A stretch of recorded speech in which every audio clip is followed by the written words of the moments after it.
guys, so today I wanted to run by all of the things that have changed my life for the better over the past 3 or 4 months. I'm going to be talking about my fashion favorites that I've been meaning to mention forever, some makeup things, some beauty things, music, skincare, which has saved my life, and a little bit about personal life and going into 2018. You're mine, 'cause I wasn't thinking right. My skin in the past month has been through hell and back.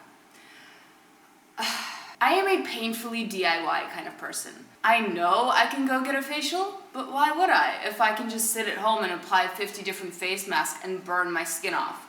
Which is exactly what I did. Good job, Sonya. Yes, I tried to solve my own problem and I effed it up, which is usually what happens with me. So I am learning to stop doing that and actually go get regular facials. My face literally turned into like a dying, shedded, I'm not. It was New Year's and I was going on vacation like a week after I burnt the layer of my skin off. But I knew that I needed a good SPF, but I wanted one that was specifically for very sensitive skin. And I found this baby, which this is the All Calm Clinical Redness Corrector by ColoreScience, and this is SPF 50.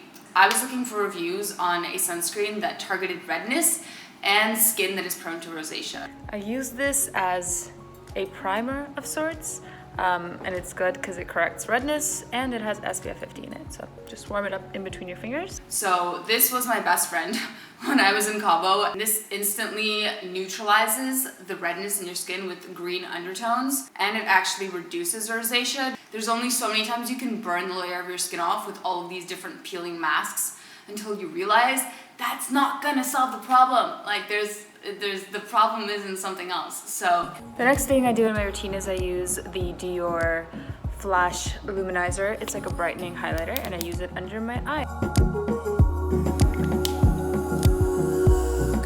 This is the Hourglass foundation that I've been using recently. It's called Illusion Hyaluronic Skin Tint. Almost like a tinted moisturizer, but it does have a bit more coverage. And because it has hyaluronic acid, it is more moisturizing and just it looks glowier and healthier on your skin without looking oily. So this baby, I think you can see by the fact that it's unfortunately almost gone, I love to death. This is the Ouai hair care wave spray. So once I shower and I wash my hair, I towel dry it and then I spritz this all over my hair, and then I do this. I do like a scrunching motion and I let my hair air dry, and that gives me the perfect beach wave. This is my favorite wave spray that I've ever used in my life. And if you don't like to style your hair just because you're a very low maintenance person, then this is something that I really recommend. These jeans I have been meaning to talk about for 4 months, I feel like now. So these are my absolute favorite jeans. They are by Fiorucci?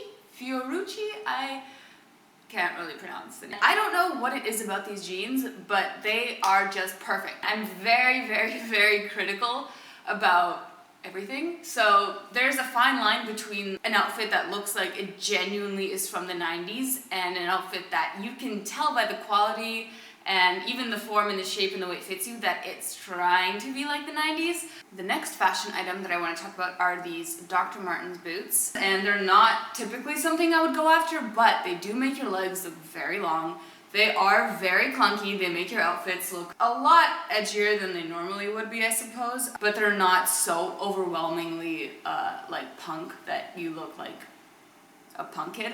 And I do get a lot of questions generally on an everyday basis about the shoes that I wear, which 99% of the time I wear these shoes. I specifically remember this moment when I was in Paris and I bought these shoes, like a shoe that looks like this.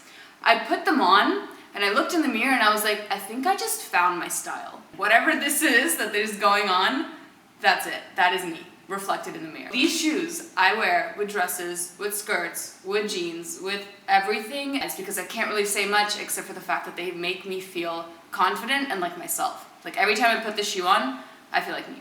So my first 2 pairs of these shoes I got from Saint Laurent, but they discontinued them. So I got these ones from And Other Stories online. As for music, my music on SoundCloud has been a lot happier recently, so you can go check that out. Something that I really want to talk about, but I don't know if I can necessarily recommend it, is doing a genetics test. Media websites are saying to the general public, don't take a genetics test because you don't know what you're gonna find. Now, I'm a very introspective person. I really love psychology and I love psychoanalyzing myself and I love getting to the core of things and I love biology and I love finding out about the way the body works and the way my body works and kind of experimenting with myself. Case in point, I get blood tests done just for fun because I like to know my blood nutrient levels. My father would never tell me where my family's from. I would always ask him growing up and he would always brush it off. He would never tell me. So I got a genetics test partially because I really wanted to know what my origins were. I did my genetics test on 23andMe. You can buy it on Amazon and then you do the genetics test, whatever. It gives you your raw file. You upload it to the site called Prometheus. It tells you all of your genotypes and what they mean. A lot of it tells you if you have the genotype for blonde hair or curly hair, blue eyes, red hair, freckles, big breasts, small breasts. Like, it has all of this information.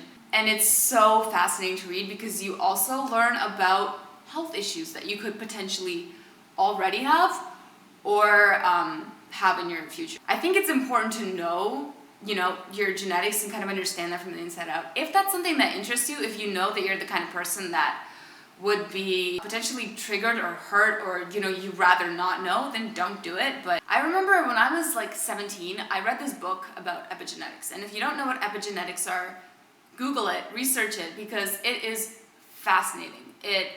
To cut it short, it is the study that has been proven now that humans with their minds have the ability to change and turn on and off receptors and the likeliness of getting cancer. So that means that you're not a victim of your genetics.